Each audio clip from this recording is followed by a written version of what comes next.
Yo, what's up, guys? It's your boy Esper back with another video, and today we're going to be doing another discussion about the Netflix anime.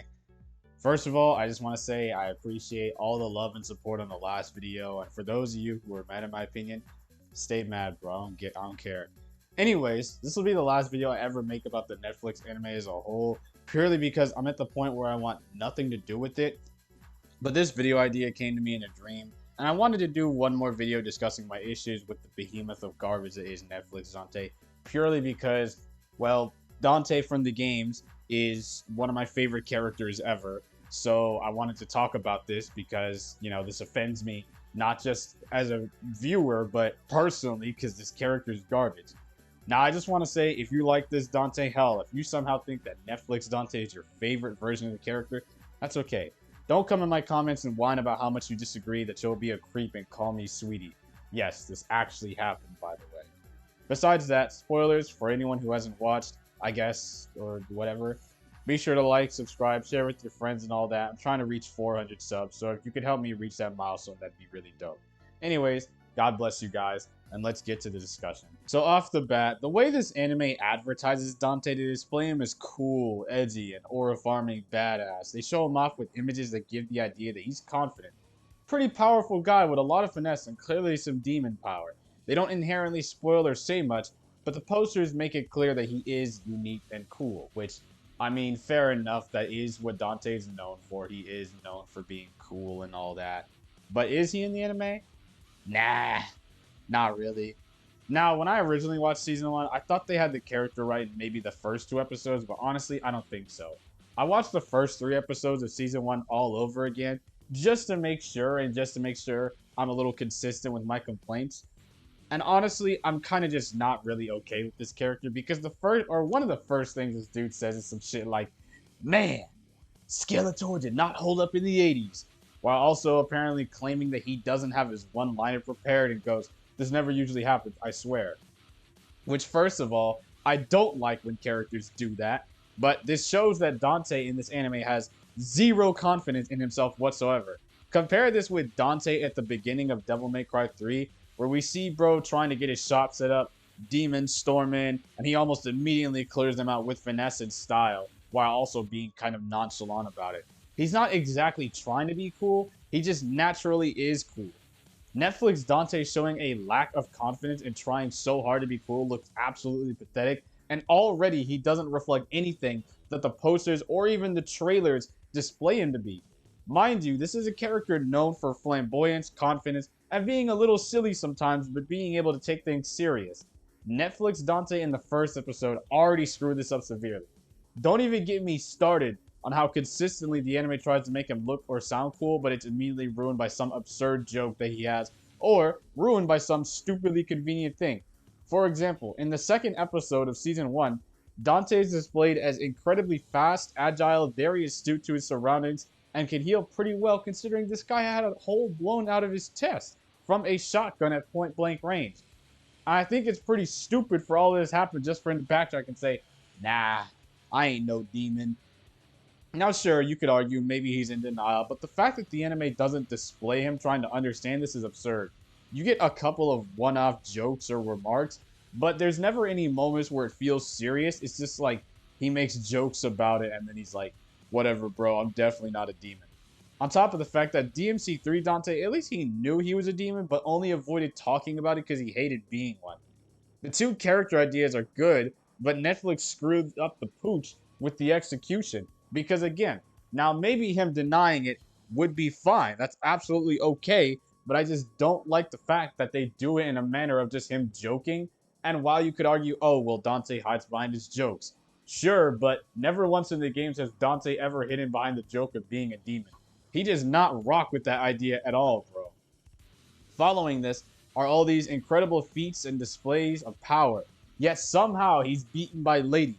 Not only does she manage to clip bro in the neck with a grapple gun and take the amulet past his own perception, which again makes no sense because he literally was standing side by side with all the hunters and literally screamed, "Who are we shooting at?" This dude runs to her to stop her from escaping. Jesus, this guy in Virgil just for some reason would rather run to deal with people instead of, teleporting to them or moving fast enough to blitz them.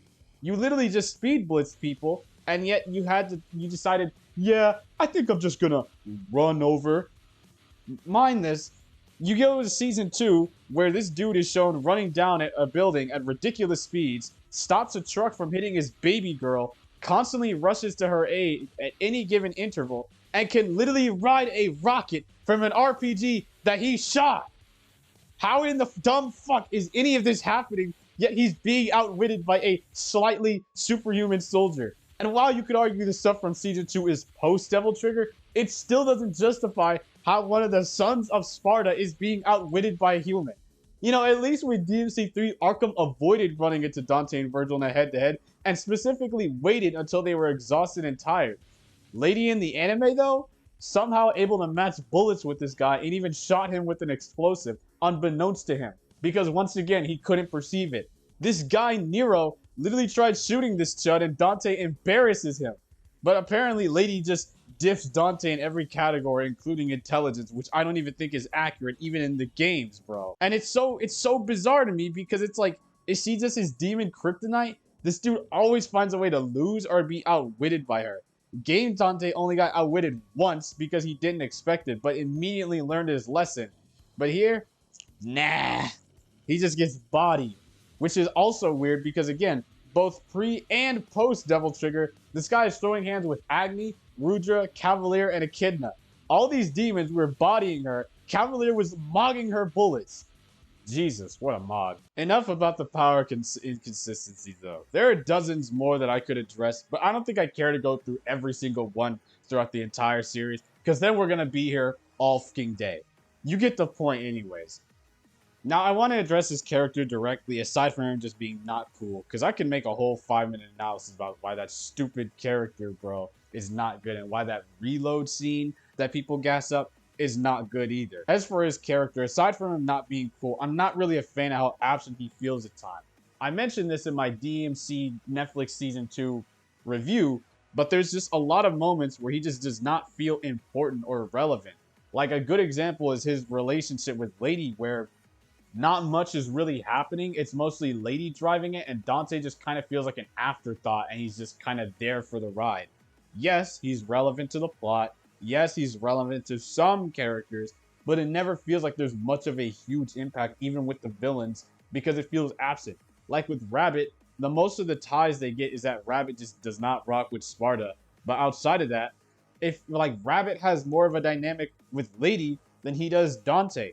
In season 2, Arius and Mundus have ties to Dante, yet neither one of them feel like they oppose him in any way other than physically, because they're the big, bad, scary guy. And you know, you would think Dante beefing with Mundus would be probably part of the show, considering the fact that Mundus is responsible for the death of his ma, but he doesn't. It's only Virgil who gets to deal with that emotional turmoil, which, again, I think is kind of stupid. It genuinely feels like Adi Shankar forgot that Dante had a dynamic with Mundus, Arius, and even Arkham throughout the games. Hell, he had an interesting dynamic with Sanctus and Agnes, and those characters are nothing burger supremes. Well, save for Agnes, I guess. But still, there's also technically Urizen, but he's just basically Virgil, so I mean, what do you expect?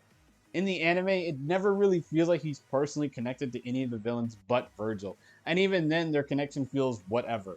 Yes, Dante does care for his brother. Yes, he wants him to come home. But the fact that their relationship started as Dante was the stronger, cooler twin, and Virgil was the weaker one, misses the point of why that dynamic was cool in the games. Their rivalry was because they were equals in every way possible. There was no favorite twin or a weaker twin. Don't even get me started on Dante claiming that he was holding back against Virgil. You could argue, yeah, he's doing that because he cares about him or some crazy stuff. But Game Dante knew that regardless of if Virgil was his brother or not, he had to stop him from putting the Earth in hell. Like, he had to stop, bro. So it didn't matter whether Virgil was his brother. He put that responsibility above Virgil. If this is the show's display of saying Dante didn't want to kill him, there's other ways to display it without feeling contrived. But it doesn't matter now because Dante just gets bodied, he gets sent to Earth, and wow, this is abysmal dog shit. His only other connection is with Lady and Enzo, and I already explained Lady's whole thing. But Enzo, he's just kind of like, eh. And another thing with Lady that I also forgot to mention in the previous video, he never really pushes the relationship. He never really does anything. He never says anything. It's just she says, "Hey, maybe we could talk sometime." And Dante's like, "I guess, bro." And then later on, she's like, "Man, I feel like a burden." And Dante's like, "Nah, baby girl, you not no burden." And then they bang off screen. And it's just, it's not convincing to me at all, let alone it's not even convincing on Dante's side. Like, he's the main character, but the relationship doesn't even feel like the main character's driving it. What type of fucked up shit is that? Aside from it being, you know, ridiculous, it's just, again, abysmal dog shit. I also want to bring up his Devil Trigger stuff. Now, excluding the fact that Devil Trigger is butt ugly. I don't care what anybody says. If you like this design, that's fine. But me personally, I think this design is so ugly that, like, man, I think some of even the worst transformations shown in history could be worse looking or better looking than this.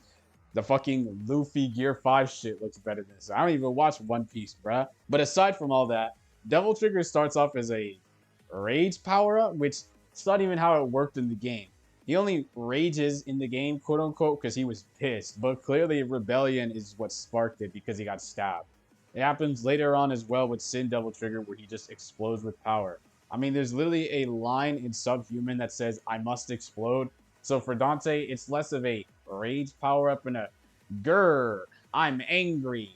I gotta save baby girl number 2. It's basically just an explosion that he's a ticking time bomb. He's trying to hold it back, and then it's just kaboom, you know? But the way that the anime describes it, it's like Super Saiyan, Nine Tails form, and Bankai. Yet the games never really needed Dante to do that, except, you know, Mundus, which makes sense, and also Urizen, but that also makes sense. But the anime, they got this dude pulling it out like every single time he's losing the upper hand.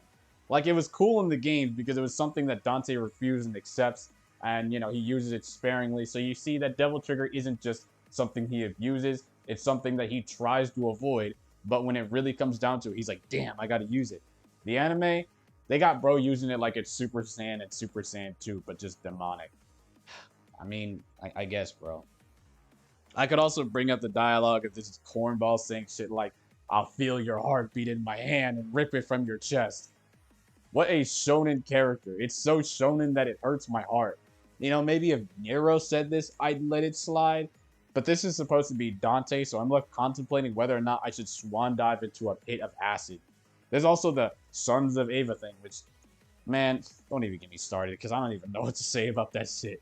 DMC3 covered it so well. Power, huh?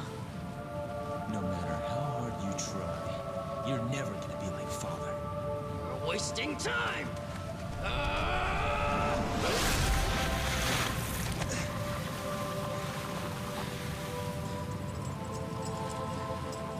We are the sons of Sparta.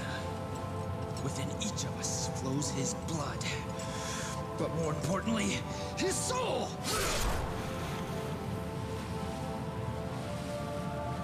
And now, my soul is saying it wants to stop you! But whatever, right? It's just a different universe, right? It just doesn't have to be one-to-one, right? Right?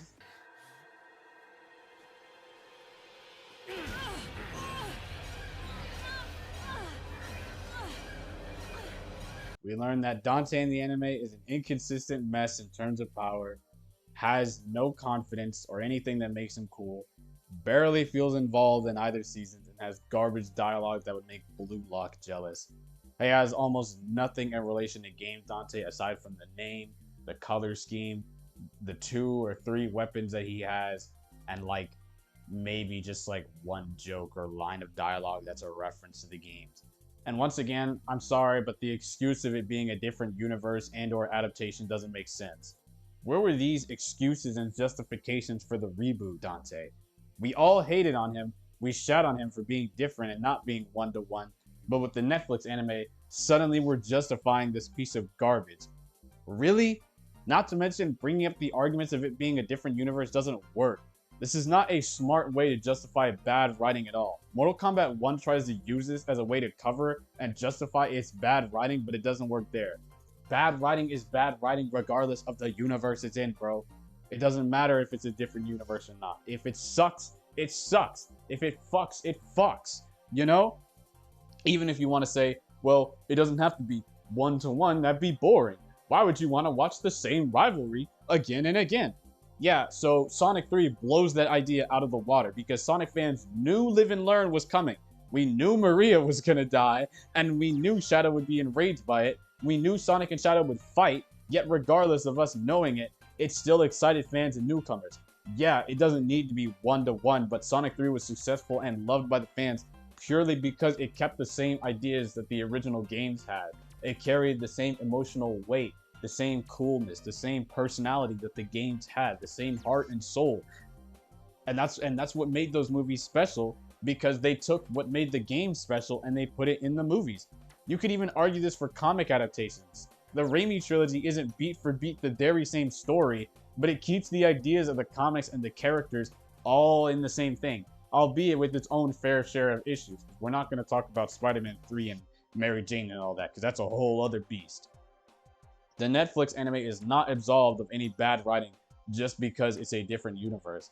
This is a terrible and horrible excuse to justify the stupid writing of it. And if it's claimed as an adaptation, could they adapt anything properly and just not screw it up? It literally gets the surface level things right, like Dante red, Virgil blue. Dante and Virgil have white hair. They have Yamato and Rebellion. And the show also wants to consistently remind us of stuff from the games, like various demons popping up, references to the games, and even quotes from the games. Like they constantly have Virgil like spitting the one-liners from the games, or they have Dante doing the Faust hat kind of thing and all that. Like if they really are trying to sell the idea of, hey, this is an adaptation, could they at least adapt it correctly and not just throw stupid references in my face that have no style or substance to them at all? Genuinely asking, bro. So yeah, that's all I gotta say. I'm honestly so over this godforsaken character that they call Dante, knowing damn well that ain't my goat that was dropping bars in every game. I'll be honest, I'd argue DMC 2 is better than this, bro. Like DMC 2 Dante, he's way better than this version of Dante. And that version of Dante barely spoke in the game. I think there's even a video that's just like all the times he speaks and it's not really that long. But yeah, he's better than this version of the Dante.